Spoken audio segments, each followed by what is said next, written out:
On a late summer night, a plane suddenly took off unannounced from a major Japanese self-defense force base, setting off what would become one of the country's most mysterious aviation mysteries of all time. This is the true, unsolved case of the missing LM-1 aircraft.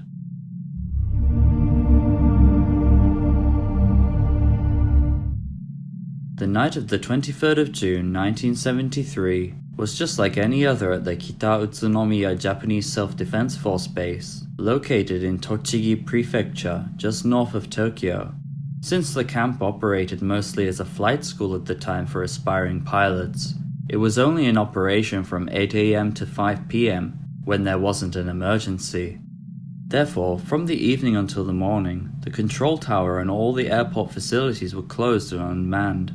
So you can imagine the surprise of the authorities when at around 9 PM, under the cover of darkness, one of the military planes took off from the runway without any prior warning and, as described by a witness, flew into the night sky towards the south. After the witness swiftly sounded the alarm, the once quiet base suddenly erupted into an absolute frenzy.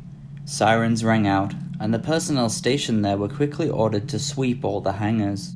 All planes were accounted for, except one. A Fuji LM-1 light communications aircraft was missing, and its design matched the description the witness gave. A roll call of all base personnel was also ordered and, again, all but one man was missing. A 21-year-old non-commissioned officer referred to in media reports as Mr. K. So now they discovered which plane took off from the runway and had a possible suspect. But that was all they had. And from here on, things would get very strange indeed. But before we get into the incident itself, let's investigate the suspect and plane a little. First, the suspect, Mr. K. Oddly enough, he wasn't actually a pilot, but instead worked on the base as an aircraft mechanic. While employed here, he gained some experience in taking off in a plane while flying with someone else, but he lacked the formal flight training afforded to certified pilots. He had a mere 2 hours and 10 minutes of takeoff experience with the Fuji LM-1 aircraft that went missing. Together with his 4 hours and 35 minutes of helicopter takeoff experience, he only had a total of 6 hours and 45 minutes of flight familiarity, which is fairly low even for a plane mechanic. While such an experience casts doubt on Mr. K's ability to actually pull off something as difficult as stealing a plane at night seemingly without assistance, it wasn't entirely outside of his capabilities. As learned from interrogations of people that knew him, his dream was to eventually become a pilot, and he had studied very hard for it. He even took the pilot examination, which would have required a substantial amount of knowledge even to attempt, but he wasn't successful. So while he was only a mechanic, he had enough knowledge of the workings of a cockpit to be able to fly an aircraft, especially one used for training like the one stolen. It would have been difficult for him, of course, but not completely impossible. As for the plane that went missing, as previously mentioned, it was a Fuji LM-1 light communications aircraft designed by the Japanese company Fuji Heavy Industries Limited in the early 1950s. And had its first flight in 1955. Since it was a propeller plane, it had a rather slow top speed of 174 knots, or 322 kilometers per hour, and a range of 725 nautical miles, or 1,342.7 kilometers. With the amount of fuel it was estimated to have in the tank, the plane could be airborne for around 5 hours and 20 minutes. It could carry a total of 4 people, excluding the pilot, and was used primarily for communications, reconnaissance, and pilot training. By 1973, it was rather outdated, but was very reliable. It was even exported to the US and is still used today by private flyers. Now that the technical information is out of the way, let's get back to the incident.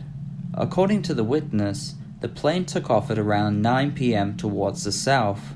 Once the control tower was manned again, the personnel there immediately began trying to contact the plane. They made a connection via wireless radio, but there was no response. Either Mr. K didn't know how to use it, or chose not to respond to the calls. Other personnel at the base were interviewed, and a number of people reported seeing Mr. K drinking heavily at the base club. He was drunk and had made brazen comments about flying a plane that night. While they still couldn't prove it was Mr. K that flew the plane, the fact that he was the only person who was missing from the place, and spoke about a desire to pilot a plane while drunk, made it likely that it was indeed him that was responsible. But this unexpected incident ended as quickly as it began. After repeatedly trying to contact the plane without luck, it disappeared into the night, leaving no traces. The strangest things about this case, though, are that the plane was never caught on radar even once, and its flight route is completely unknown. So where did it go? As previously mentioned, the plane had a cruising range of 1,342.7 kilometers. As we can see, all of Japan's main islands are within this distance, as is most of South Korea, North Korea, a small area of China, and a small area of Russia and its occupied Sakhalin Island. All of the Sea of Japan and a large area of the Pacific Ocean are also within this range too. The plane never landed at any Japanese airfield. A night landing, even for a veteran pilot, would have also been extremely difficult without assistance from a control tower, so experts consider it almost impossible for a drunk, untrained mechanic to pull off.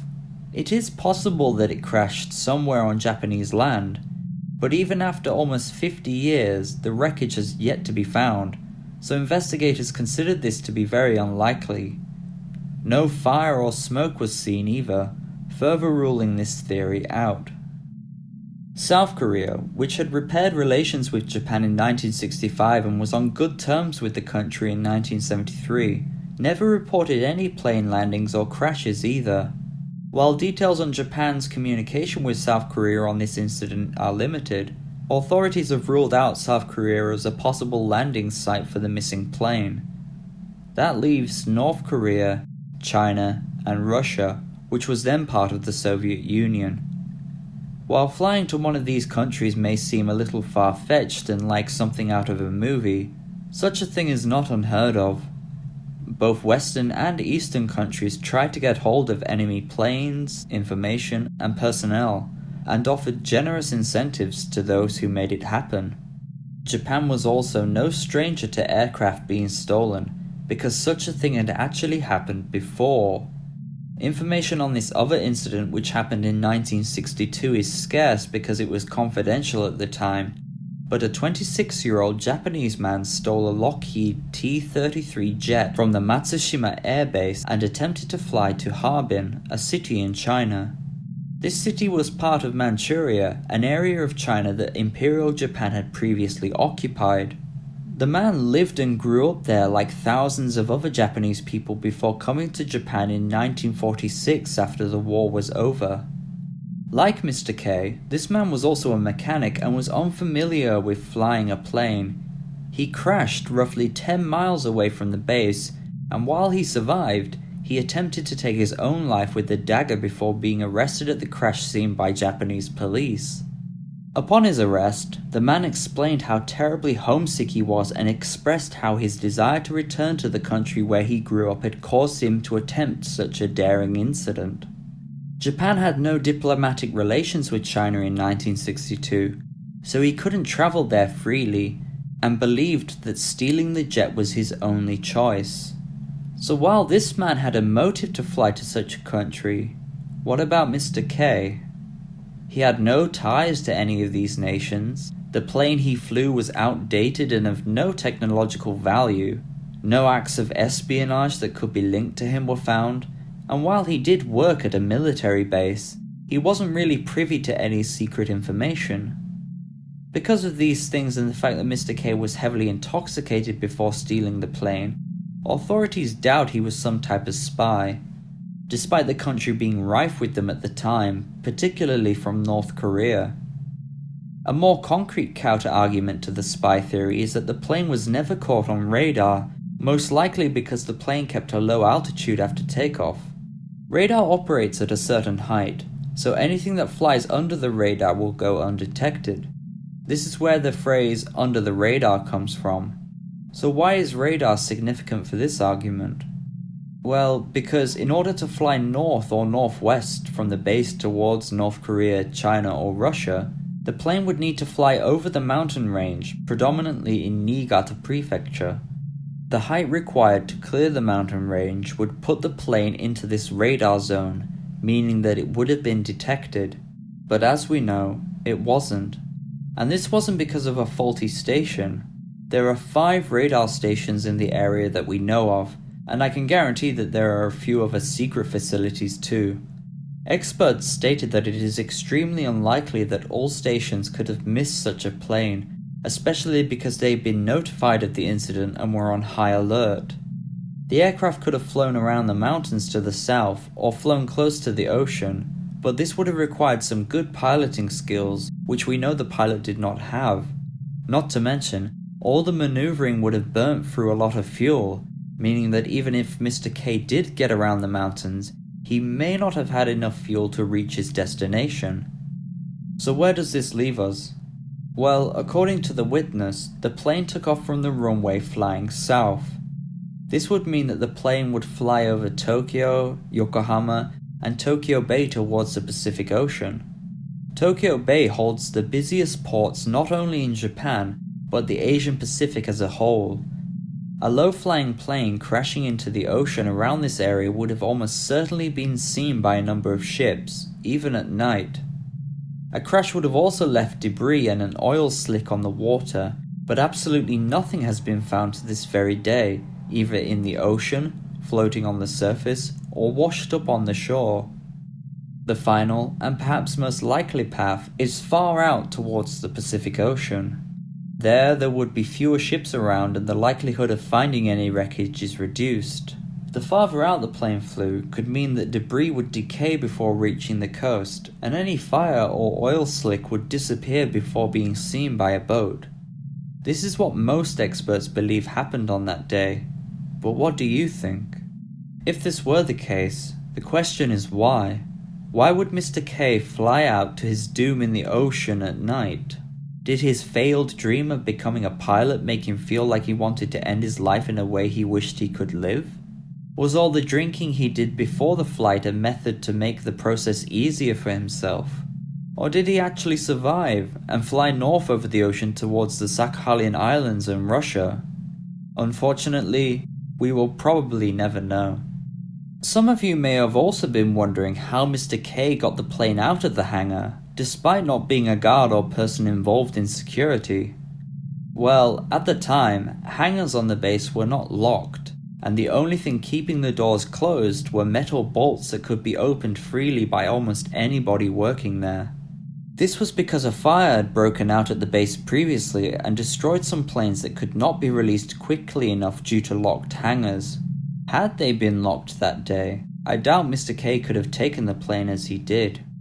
As a result of the incident, Mr. K was declared missing and dishonorably discharged from the Self-Defense Force.